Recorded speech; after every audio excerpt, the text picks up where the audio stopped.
Hello, and welcome to that Eurovision podcast, Eurovision with a slice of life. My name is Rory, and I'm not doing too bad today. It's starting to get into proper winter time now, and it's getting dark at about 2 p.m, and that this is my time to shine. I absolutely love that kind of stuff. So, yeah, I'm really looking forward to talking about this because it's a topic that we seem to have kind of neglected on this podcast. I'm glad we're giving it some extra time, and joining me. Jazzi, I think we've gone into this topic a couple of times, but we've definitely not delved into it too much. But I think it's definitely a time with something that is fast approaching. Hi, it's Rosie. I'm doing pretty well. It's dark, it's wet, so basically it's just a normal day in Manchester. I've been to Aldi. That was exciting, I guess. And I've made more cookies, so that was good. Can't complain too much, and quite excited to be talking about this topic because it's not something I've really delved into very much myself, so it's quite a new experience for me.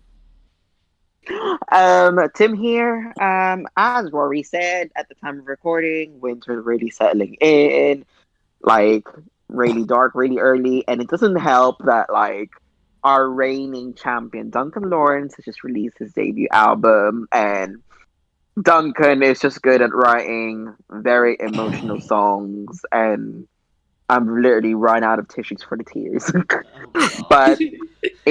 But I will say though, my mind off that, we're gonna record this podcast and have some more upbeat things in the world. Yeah, I hope. Hopefully. I mean, we're going to strive to be positive in today's podcast, I swear. Positivity, guys. No cancelling each other today. I mean, maybe we can cancel each other, just not the people who we're going to talk about. Right, exactly. So I'm not allowed to cancel Rory like I do every week. Oh, and I can't cancel Jazzi. Oh, ridiculous. No. I mean, you cancel me as well. I mean, there we go. We can just be shady, just not cancel people, yeah? Okay. Yeah. We'll call a truce this time, in the spirit of winter. In this week's episode, we are going to kind of look away from the adult Eurovision, and we're going to actually focus on Junior Eurovision, because this week, by the time that this episode comes out, this week it will be the actual contest being held in Warsaw, Poland, technically. Obviously, with everything going on with COVID, unfortunately we won't be able to see actually any stars actually in Warsaw. So, so just to kind of get things going, what do you think of the quality of songs from this year's Junior Eurovision? I can start this off. I mean, there were 13 countries. We were sad to lose Armenia because they always bring bops. But personally, for me, they always say that it's always sad having a lower amount of songs. But for me, it's really, really difficult because, I've listened to them and I always feel disheartened of ranking something last just because of life. I don't want to put anyone last, but the problem is someone's got to come last. But in this instance, the quality of the songs is high, and that's my main issue on a lower amount of participants. I can't choose anything because they're all good in their own aspect. Yeah, I would definitely agree with this. All the songs that have been released are good at doing what they do, what they're meant to do. If it's a ballad, then for a ballad it's good. If it's an upbeat song, then it's good to say it's an upbeat song. I won't lie where I say I've only listened to the songs once, but that's simply because I hadn't found the time to do so. I quite enjoyed what I listened to, so I'm excited for the contest and excited to see who wins. I don't think it's I think it's a lot more open than it usually is this year, so that's quite interesting. Because I think last few years it's there's been an obvious top 2 or 3, whereas I don't think that's really the case this year. That makes things interesting for sure. So it makes things interesting, and really looking forward to seeing what happens in the final. It feels like a very diverse set of songs this year, which is really nice. I think Jazzi summed it up really nicely when she said that if it's a ballad, it's a good ballad. If it's an upbeat song, it's a good upbeat song. If it's a dance track, it's a good dance track. And it's been really interesting for me to listen through to all of them because I've never really sort of fully engaged with Junior Eurovision. I listened to some of the songs from last year, but I've never really followed it, and I'm not especially familiar with sort of the history of it. So for me, it's quite a new experience, sort of delving into this world of like young people music. And because I'm ancient and I don't understand kids these days, it's like this whole new world for me to dive into and explore. And I really, really enjoyed it when I went and listened to all of the different songs. I thought there were some really, really good songs in there, and some that I think would quite possibly hold up at the adult contest. That's definitely true, and you'll see that in my ranking. Oh. I'll explain that later. Are we dropping hints? I see. Ooh. No, yeah, I mean, like Tim was saying, like, obviously we were supposed to have so many more countries taking part, and then obviously with COVID happening, and then other things that aren't necessarily related to COVID as well, we ended up having 12 participants, which is the lowest number of participants actually taking part since 2012. So it's kind of strange to see it so small again, because Junior Eurovision kind of slumped a bit in the late 2000s, early 10s. And now it's started to have a bit of a resurgence. So to see it so low again, it's kind of strange. That definitely doesn't detract from the quality that's been going on in Junior Eurovision. I listened to all of the songs right before recording, and I have to say that there's a lot of good quality songs in there, and I'm really looking forward to hearing what you guys are talking about, because I want to know if my top 3 is any different to any of you guys. I'm possibly placing a bet here. I think my number 1 is also going to be Rory's number 1. Oh, okay. Oh, Well, then we'll have to wait and see. you guys really gotta have to listen now. We'll be keeping an eye out for that. But yeah, so shall we get things going and talk about our third places, second places, and first places? Who wants to kick us off with their third place?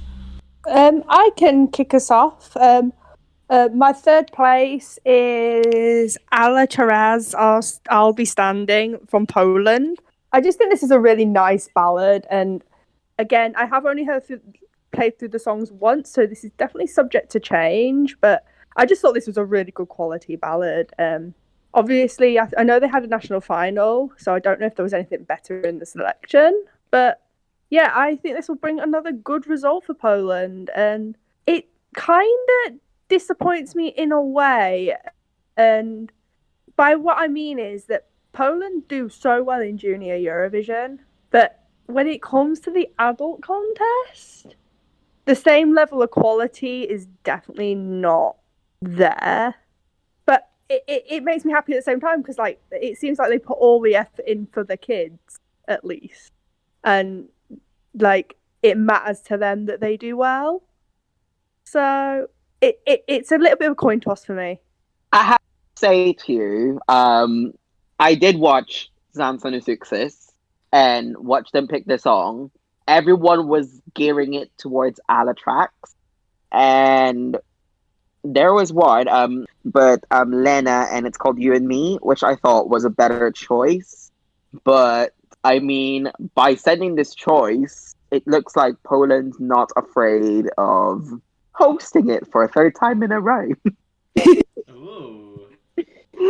Like, I mean, think about it, like, because the voting rules have not changed, so just saying over there.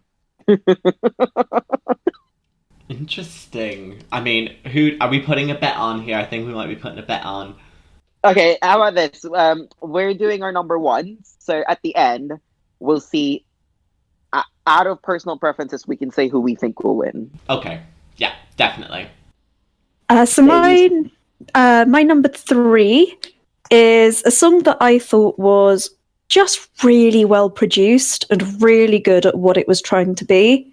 So my number 3 is Spain with Solea and Palante. It's just a really, really good dance track. And I thought it was really fun. It put a huge smile on my face. And I don't really tend to go for dance tracks very often, but I thought this just had such an energy to it that I really, really enjoyed listening to. So, yeah, that's my my third place. I think with Spain, it like when I first listened to it, it sounded so much like Bella Santiago, and I literally cannot seem to like disconnect the two now. And but like when the drop hit, I was like, oh my god! I genuinely was like, oh my god, out loud. Like my poor housemate was wondering what the hell was going on.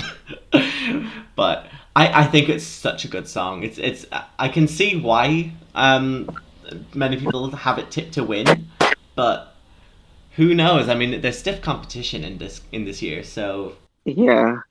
It's less country, so, more difficult. Okay, moving on to me. My third place is Kazakhstan, and I've got Karakat Bashanova with Forever. What I really liked about the track is Karakat actually worked with the same composer who wrote on their entry last year, which obviously managed to place second in Glivita Slietsia. And you know what? Let's just say they've done it again. The track was emotionally charged, and it was something meaningful to her. And what I really liked about that is, if you have a close personal relationship with the song, you know how to perform it because it's your own. And maybe Karakat might do it for Kazakhstan, but let's just say they're on par. They're going on the right direction. And hopefully, if it's a win for them, it might push the EBU to actually invite them to the frigging main contest. Thank you very much. Deserved though, honestly. And thank you for coming to my TED Talk. Let us in! Kazakhstan's my 4th place, and it's really close. I think it's beautiful. I've seen it be a little bit controversial in that I've seen a lot of people ranking it either really high or really low, but I definitely adore it. I think it's great. Kazakhstan is my number 6. Like I like it because there's a lot of like interesting elements, like the kind of intro. It's so intriguing, like you want to know more. And then she just gives an amazing vocal performance. But to me, there's just so many other good songs that are in front of it. Which leads me nicely onto speaking about my own number 3. And my third place, it's Georgia, which is Sandra Gadelia and You Are Not Alone. Oh, that's interesting. Yeah. Because they just released it. So I'm quite impressed that it made that impression on you that quick. Yeah, no, literally, it was so. Like I can hear so many different elements of like different musical genres coming through in it. Her vocals are out of this world. Genuinely, I think it's so. Like I feel like it's like an art piece, really. And it's so like moody, but then there's also like. I don't know, to me there just feels like there's such charge to it. And I know obviously Georgia was the last country to reveal its song, but last by definitely no means least. Definitely I'm saving one of the best songs of the competition for last, definitely. But yeah, so shall we go on to our number 2? My number 2 has already been mentioned. It is Solea Palante, Spain. When I first heard this, I thought, yep, this will do it. This will win, because it gives you like the classic bop vibes, like of bops that do well, like Fuego and stuff like that. But like made for a kids contest, it's still made to appeal to kids. So I think this is going to do really, really well in the contest. I don't know if it'll win or not, but I think if it doesn't, it'll come close. It also stands out in the contest as I do feel like it's quite a ballad-heavy year. So I do think she's going to like really stand out in amongst the crowd. So that's all I really have to say about it. Well, I mean, good choice, that's for sure. Yeah. So my number 2 has also actually already been mentioned, and it is Georgia. It's a very me sort of piece of music. It's got that big choral backing to it. It's got violins. It's got a beautiful ethereal sort of voice and feel, and I completely fell in love with it when I first heard it. When I listened to it, was my number 1 right up until the last song I listened to as I was going through them. There is just one that pipped it just at the end, and I think it's really lovely. I think it's just very powerful and interesting, and I really like it. Taste is all I can say. Taste. Okay, my turn. My number 1, not my number 1, my number 2. It's already been mentioned, actually. Wow. Is this podcast agreeing on something for once? Yeah.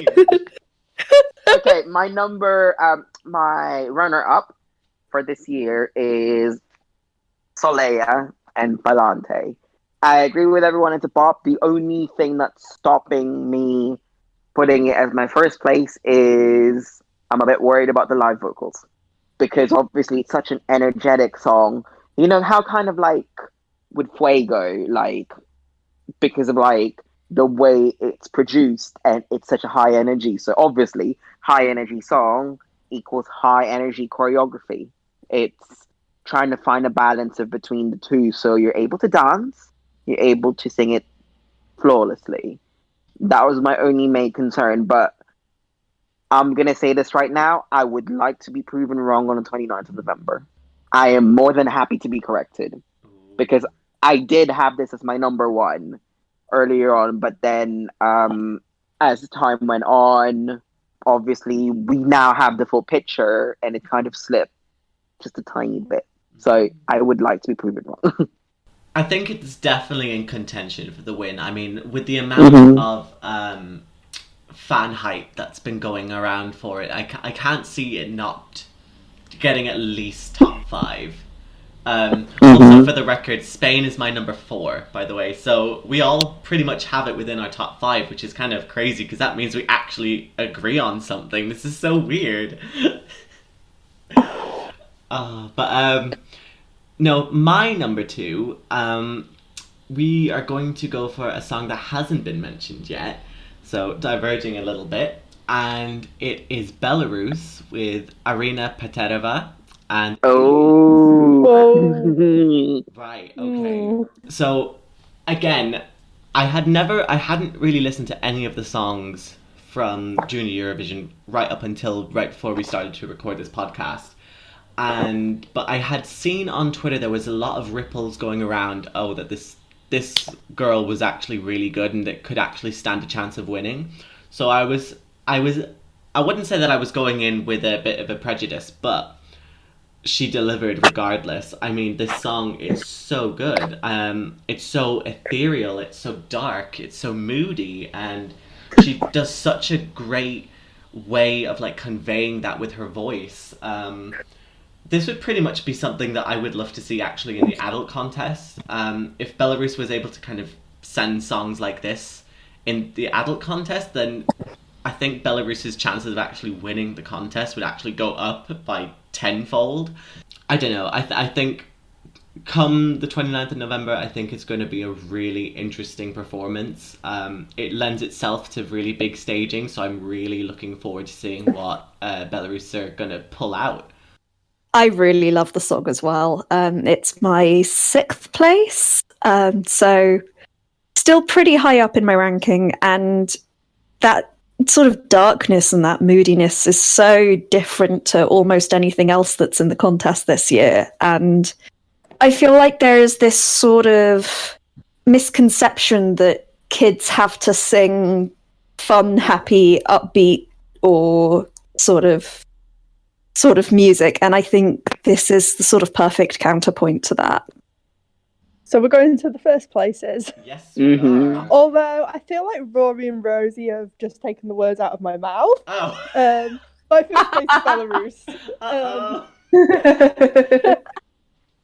I do feel like Rory and Rosie have said like everything that needs to be said, but I will add that it has quite a dark like surrounding to it, but it's like it has like this like ballady hip hop rap vibe that they seem to blend really well together, and they're not two styles that you think would, but it works, and I feel like its uniqueness will lend to quite a good result, and I think there's potential for some really dark, amazing staging here as well. I'm really excited. This is the song that definitely excites me the most, and who knows, maybe they'll get a win.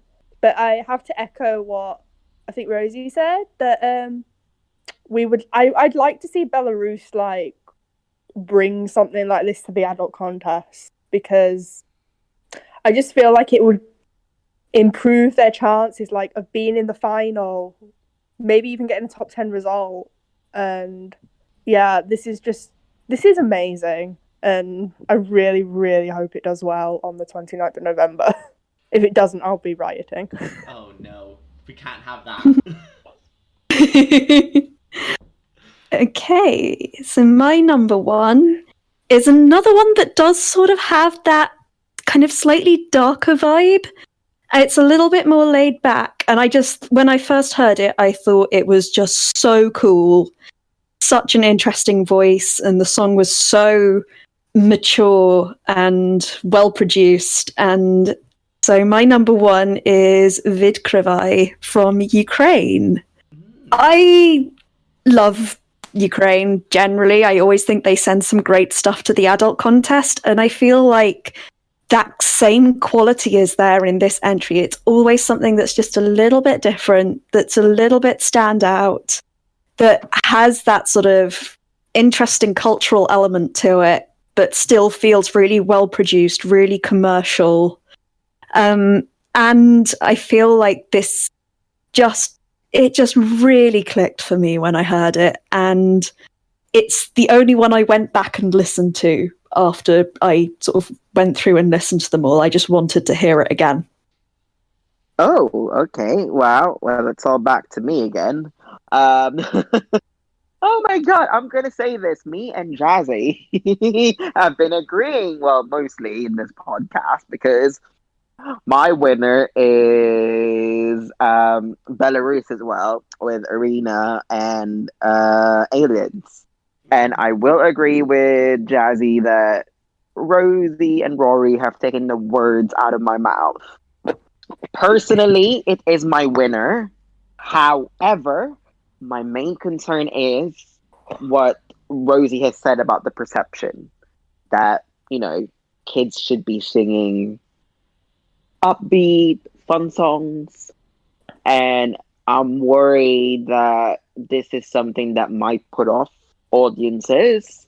But luckily enough, jurors in the contest still exists, and I hope that they'll see some light into this. And I will say this, that this song is good enough to win either or competition, and is the best entry that Belarus has sent in either contest so far at the time of recording. Yeah, that's my best bet on it. They should have waited till the adult contest. But it's a bold claim. Yeah, but another thing I like, she's only 12. How can you have that vocal range at 12 years old? I'm jealous. That's amazing. Wow. Yeah. So, Rosie. Yeah. You know that bet that you had? Yeah. You're winning the bet. Yeah, my number one is also Ukraine. Yeah. So yeah, my number one is also Ukraine. Alexander Balabanov, Vidkravi, Open Up. This is so amazing. Like I genuinely was like, oh my god, this actually is like a masterpiece.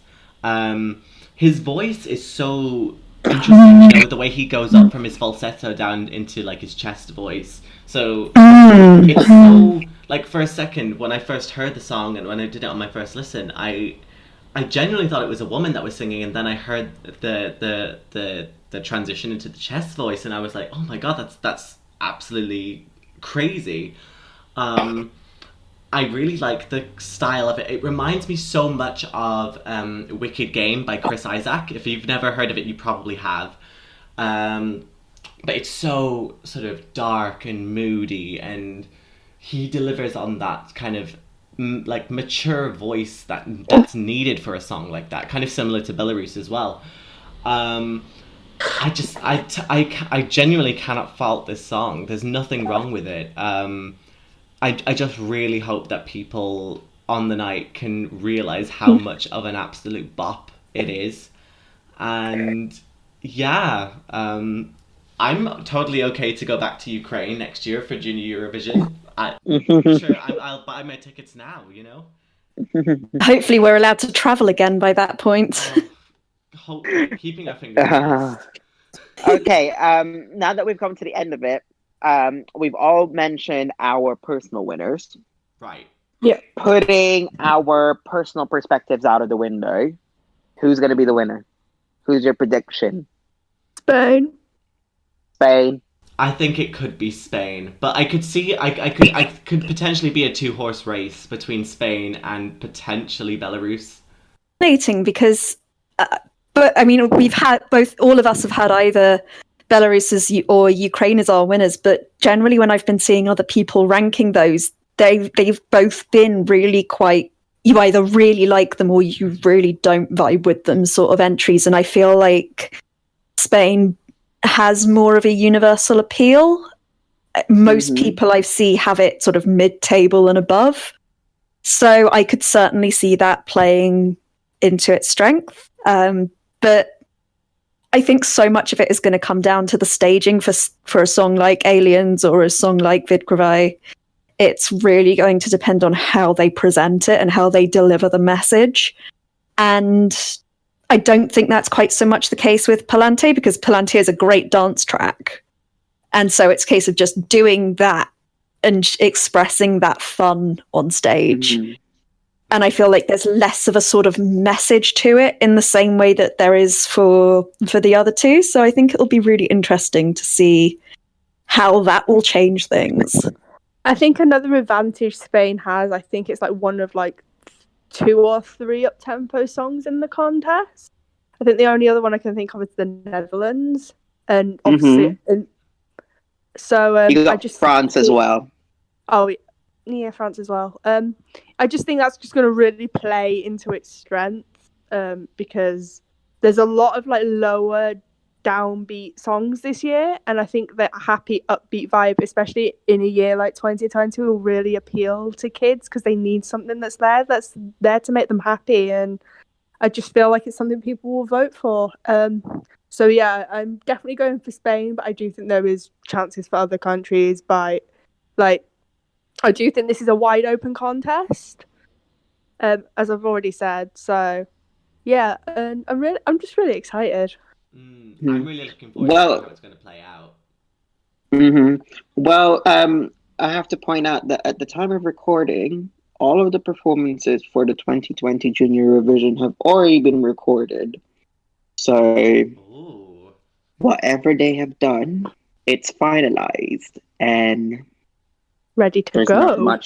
There's not much they can do. So it's just literally a waiting game now of for the getting to the 29th of November, and now basically saying, okay, here it is.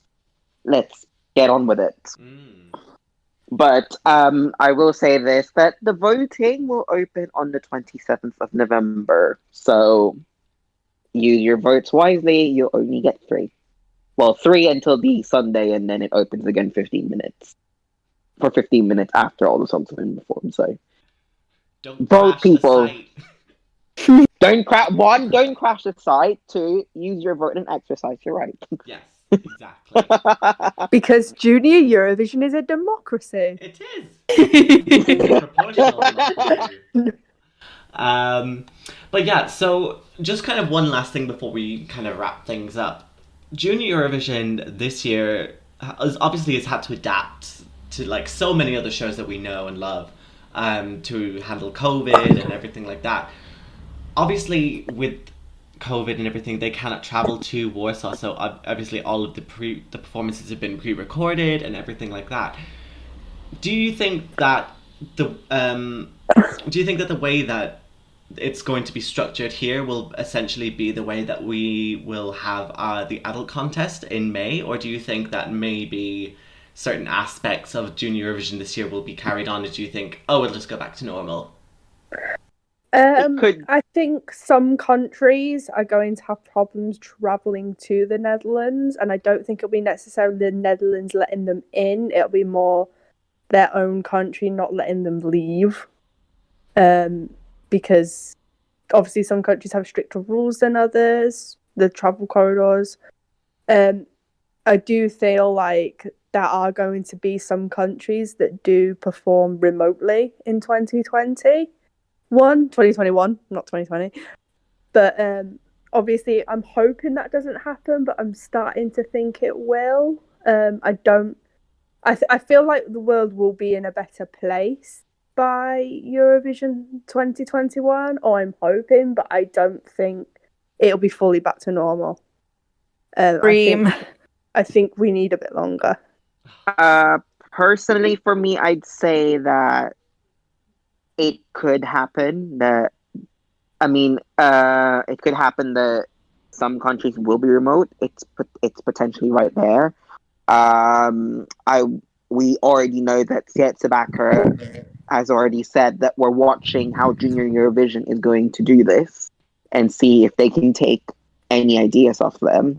It could be a case of if it's a case of people have to perform in their own countries, you have to set the playing field at a level. Or it could be that in the case of 4 countries this year, let me get this right, Malta, Poland, Ukraine, and Serbia, you could travel to Rotterdam, record their performances, and go back. That's all you do. You're just there for a few days, record it, so they can edit it and leave. Because not everyone will have the equipment to record the performance in their own. that would definitely work for countries like Moldova and San Marino, provided exactly their rules would allow. Mm-hmm. Yeah, probably will. I mean, San Marino, you have to go through Italy or something, and then Moldova, I don't think you'll see as a problem. I think it's a cultural thing. Like, hopefully they'd accept it, but if it does end up at a case, I hope that they do end up giving the countries a lot of heads up, because even some countries are holding out during national finals, because if they choose scenario C, they'd have to divert the funds that they would use for a national final to compete in the bloody thing. Yeah. Oh, I did not know that. I didn't know they weren't meant to have a national final if they went for So I think I've heard it for 1 or 2 countries. They're holding out on whether or not they're going to do a national final to select their entry, because they don't know which scenario is going to happen for 2021. And the reason I'm not saying a country is because if I say a country, I might be proven wrong. We don't want that. Exactly. So I just say. Yeah. So I'm being vague here. So if you figure it out, then you figure it out. If you don't, then do some research. I feel like for a country like Australia and possibly even the UK, who have quite strict travelling out laws, I don't see them in May being able to travel to Rotterdam. I don't see the government allowing it. But I see the BBC would obviously opt to perform remotely. BBC have I mean, think about it. SBS and BBC would have the resources to build the stage, Because have they're the the cam. two governments which I see are the most likely to ban them travelling at the moment. Watch me travel out of the UK for Eurovision 2021. I mean, you've got your passport now, so you'd probably be able to. Exactly. Yes. Oh God. But yeah, that's it's going to be an interesting time. Obviously, like we were saying, we really are going to have to watch Junior Eurovision to see how that could potentially play out in May. Whether or not it works, it. I can definitely see there will probably be some issues, so I think we need to give this year a little bit of a break. But I think in the grand scheme of things, I think we'll be okay. I'm still hoping, keeping my fingers crossed for scenario B. If it happens, then that's fantastic. If not, scenario C is definitely the way to go.